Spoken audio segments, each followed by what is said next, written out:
8 days of coverage and everything that Mike just talked you through, folks. There have been some wonderful performances, but there's even more to come. Have a look at the menu for tonight and notice how many finals. Yes, the top 3 in each of those finals will go to Tokyo. And on track right now, getting ready to roll. It's semi-finals number 1 in the men's 110-meter hurdles. But first, let's break it down for you. What happens over these 110 meters other than immense speed? Well, gliding over 10 hurdles, and those hurdles are 3.5 feet each. So what is that in everyday language? Well, basically, it's the height of your kitchen counter, the average kitchen counter. It is quite the workload to get through. Pleasure to be joined once again by Olympic star Atto Boldon. We are ready to go, Atto. And the feature athlete in this event is none other than the world champion, Grant Holloway. He was 21 years of age when he won that title 2 years ago. This is an event that sometimes favors the more experienced athletes, but he got it done early, and now he's trying to make his first Olympic team. Grant's in lane 5, right alongside him in lane 6. Final. The All-American from Florida State. Yeah, he might be from Winfield, Alabama, but there's a lot of Florida State students cheering him on. There is the full field. And also keep an eye in lane 4, Jalen McConaughey. Atto, he did really well yesterday and was a surprise. Yeah, he was very close to his personal best in advancing to this semifinal. And we've seen a lot of the college kids just 2 weeks out from the NCAA championships struggle. But he's not one of them. He looked very good yesterday. So the world champion is in 5, Cunningham in 6, McConaughey to Grant Holloway's left in 4. Just quickly, Sam Brixey is in this. You may remember him. He was DQ'd yesterday. Appealed that decision and was given another berth. Here we go. Grant Holloway, center of your screen, those bright yellow shoes. Away he goes and is in a league of his own yet again. He ran 13:11 yesterday. What does it say today? 12:81. My goodness. That is close. The wind is legal. If that gets rounded down, it ties the world record. It's officially 12:81, the second fastest time ever run, and Holloway is ready for Tokyo. Nearly a decade ago, Aries Merritt set the world and American record of 12:80. He got within 100th of a second of that. And I started to say there's a little bit of a gap between Grant Holloway and everybody else in this field based on what we saw yesterday. He gave you a reminder of that today. Grant Holloway is dead center of your picture, and this was not close, and it was over early. He set the world record indoors this year and said, I have to work on my final 5 hurdles. I guess we can say that his coach, Mike Holloway, has figured out the final 5 hurdles, because if that was 12:81 with nobody around, we are on world record watch this evening. And Grant knew that that was special. He was looking over at the clock. He eased up yesterday in his heat. There was no easing up right there. And look at how much that means. Try and break the world record today? The goal was just to execute at a very high level. I knew once I did that, the sky was the limit.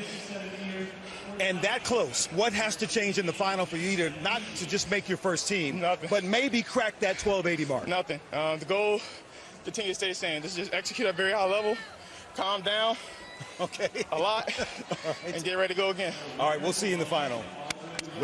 Grant has been consistent in saying it's not about the time, it's about me becoming an Olympian. Well, en route to that, he almost just broke the world record. So close. This 23-year-old from Virginia. And that's his coach, Mike Holloway, no relation, saying, yeah, you got it right. And you'll see Grant Holloway run in the final of the men's 110-meter hurdles later tonight. What years ago, he was quick. But let's move ahead to semi number 2. We're looking for the top 3 to go through to the final. The next 2 best times. That final is later tonight. Here's Daniel Roberts, lane 4. 2 years ago, he beat Grant Holloway at the national championships. Had a stellar career in college. And now he's trying to get on his first Olympic team. He made the world championship team 2 years ago, didn't get out of the first round, and he was disqualified. Right alongside him, Rio Olympian in lane 5, Devon Allen. Along with Daniel Roberts, he's the second fastest American in the hurdles this year. He was the only American to make the final in Rio. So the U.S. did get a medal in the hurdles at the last Olympics. That had never happened before at an Olympics that the U.S. attended. And you hear the roar from the crowd. He's an Oregon Duck. And keep going in the lane order. We move ahead to 6. This is 24-year-old Michael Dixon of South Carolina. He set a personal best yesterday in his heat to get here. And with this heat, and with the wind blowing behind them, everybody's ready to run fast. The first 5 across the line in the last semifinal set personal best, Lee. All right, who else should you look for? Jamar Marshall is in 1. Freddie Crittenden is in 2. Aaron Mallett is in 7. And Jarrett Eaton in 3. I expect Roberts and Allen to separate a little bit in this semifinal from everybody else. I don't think they are going to separate that much from each other. Both have run 13:22 this year.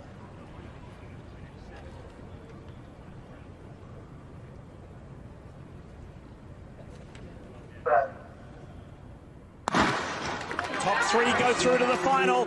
Very good start from Daniel Roberts. Here comes Devin Allen. He's coming back. They're side by side. Daniel Roberts, Devin Allen. Allen's now gone to the front, and Allen wins semi-2 to the delight of the crowd in 13:10. That's not too far off his personal best.